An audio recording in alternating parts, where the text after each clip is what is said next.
Today I want to show you 4 simple ways to finding angles, some of which you might not know. So we're going to start off with your basic angle finder. This is just your standard steel angle finder. Up at the top you have your degrees, acute and obtuse.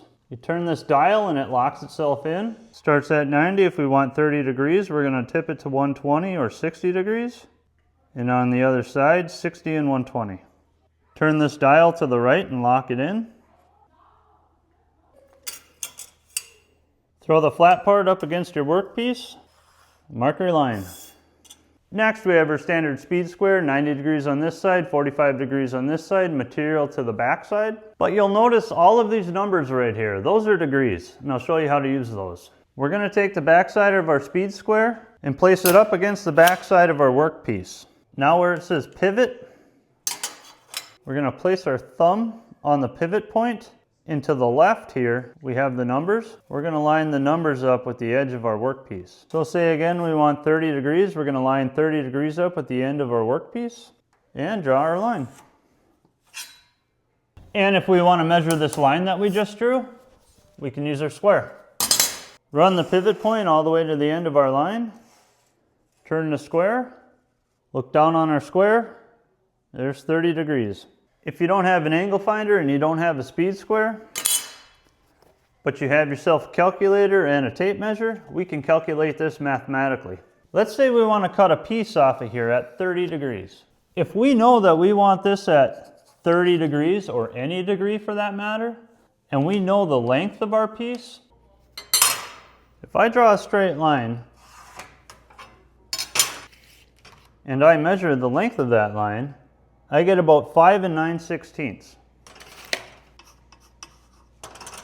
If I take my calculator and I type in 30 for our angle, I hit tangent, and then I times that by the length, 5 9/16, so 5.5625, hit equals, I get 3 and almost a quarter.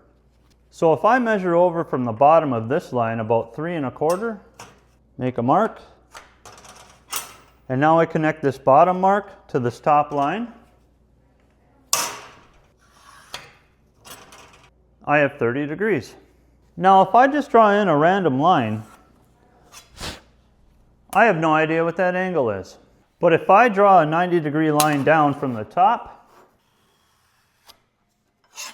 now we have our rise and our run.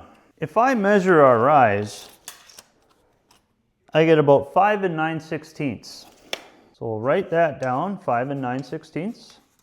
And then we measure our run, I get about 3 7/8.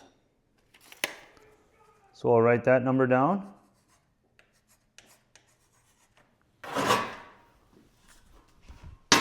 Now we take our rise and divide that into our run.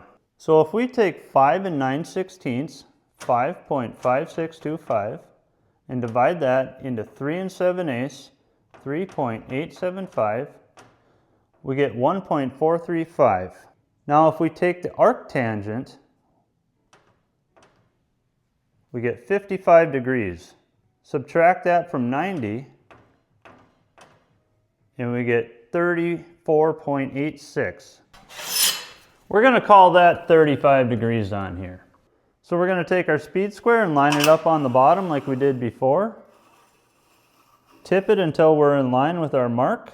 Look straight down and we have 35 degrees. Now real quick, your rise and your run is all dependent on how you're looking at it.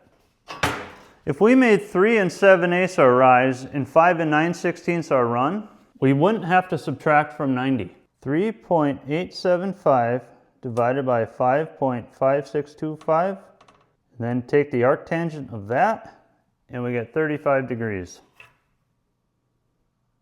It's all dependent on what angle you're looking for.